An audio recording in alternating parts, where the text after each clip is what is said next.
said this a little bit, but I'd love to ask is there a succinct way you can share what it means to you to fully be yourself? You said succinct, so I'm up for the challenge. Honestly, it's noticing whose voice is talking inside of you, inside of myself. Whose voice is talking inside of me? Is that my voice? Or is it the voice of society, culture, religion, family, specific figures in each of those areas, realms, or arenas, a third grader making fun of me on the playground, or my own, memory from a long time ago, or my own voice? And in considering if it is someone else's voice, someone else's belief, someone else's shaming, guilting, judging, ridiculing, repressing of me, I get to choose whether or not I want to subscribe to that. And in those moments, that reconciliation of whose voice is this? And do I truly, authentically believe that? And am I going to allow that to dictate who and how I show up as right now? That's the process of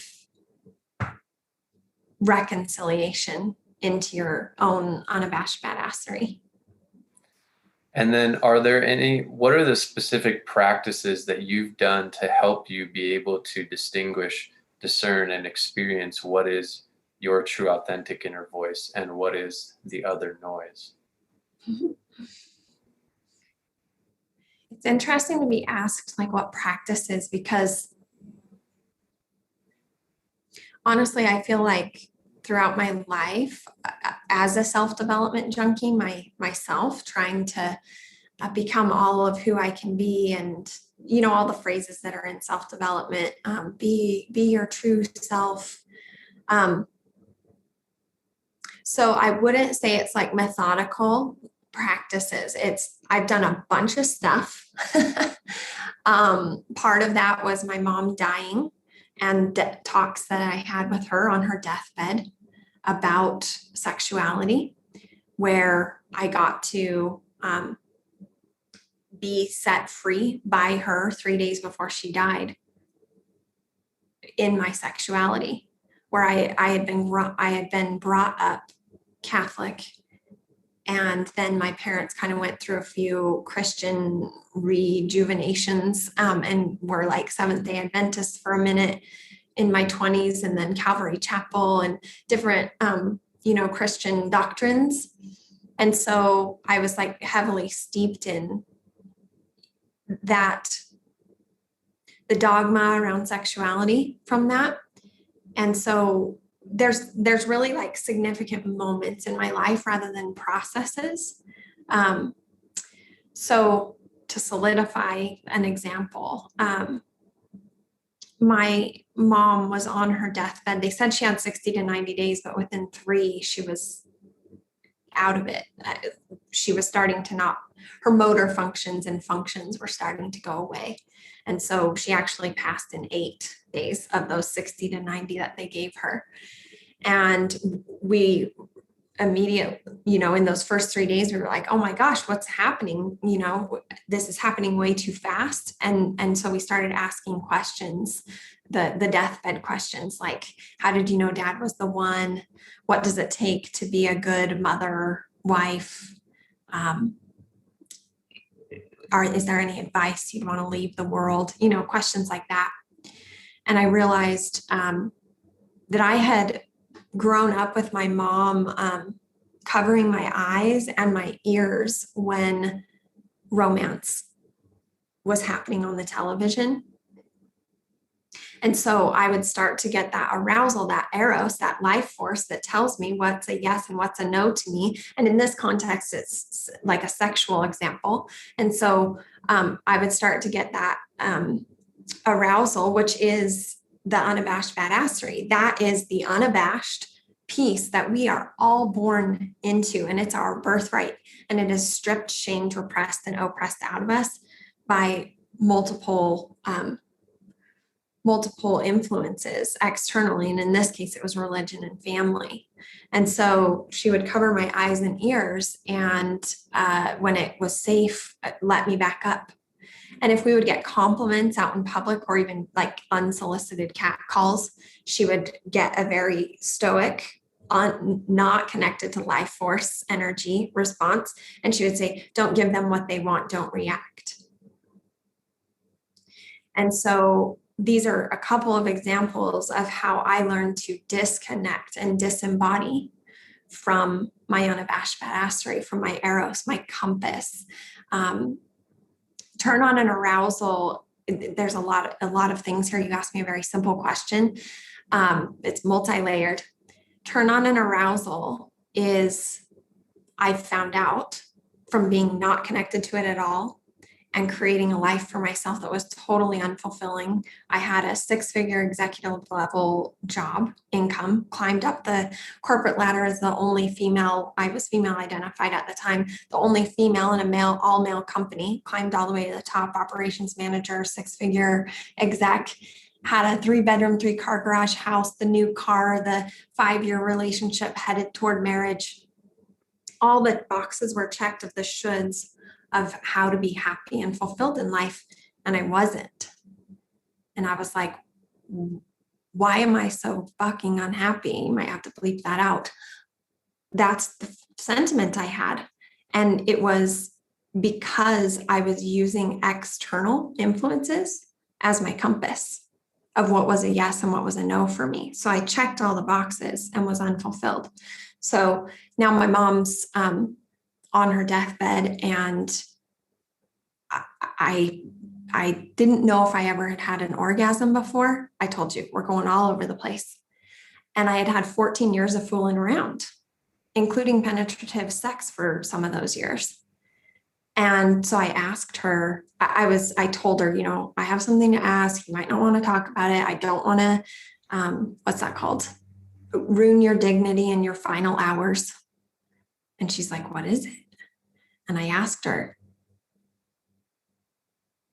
I just want to round back. You asked me what things have I done to be able to tap into unabashed badassery? And I'm saying they weren't processes, they were events in life, significant moments in life. And the why am I so effing unhappy was one of them.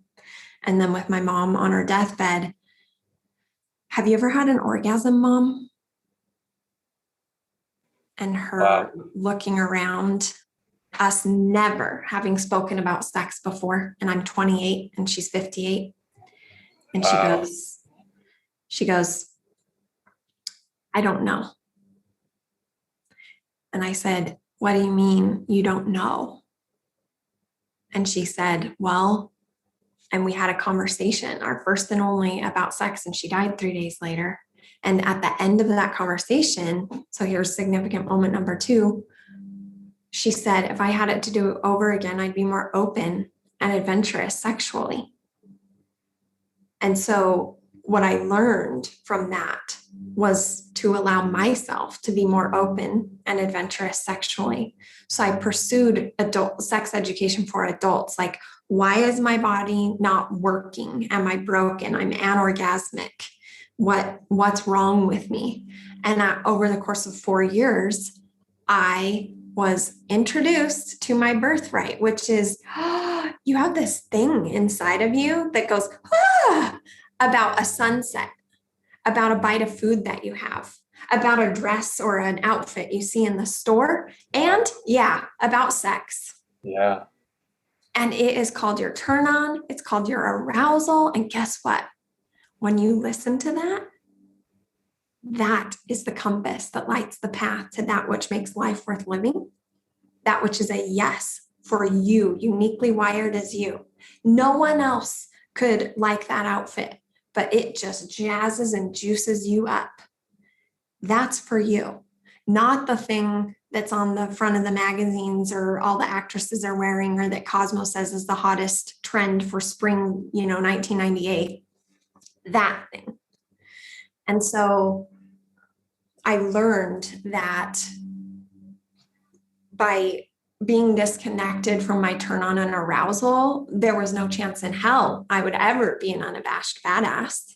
the only way that one can do it is to be connected to their truth, which has no shame. There's no room or space for shame.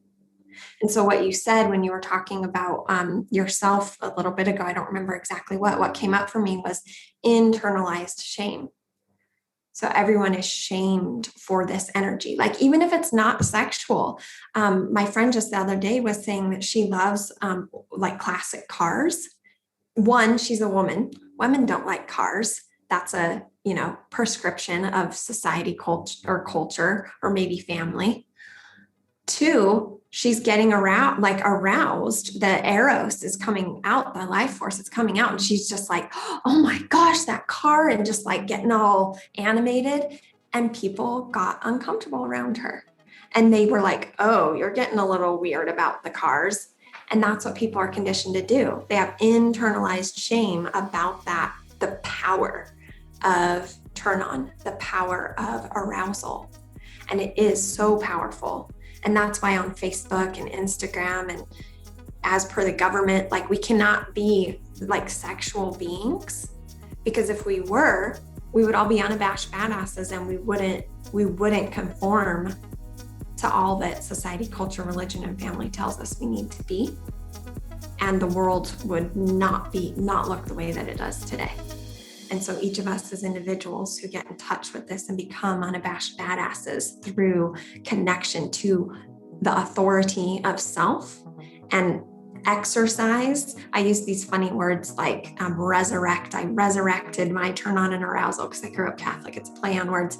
And then exercise the demons, like exercise all the shame and repression out of me. So these are all like significant events throughout life, and being around people who gave themselves permission to be sensual, sexual, erotically awake beings is what brought me into being able to be that myself. Hey, thanks for watching this interview. I hope you feel uplifted and inspired by what was shared. Make sure you like and subscribe to my channel to make sure that you see all the other awesome videos that we have coming up.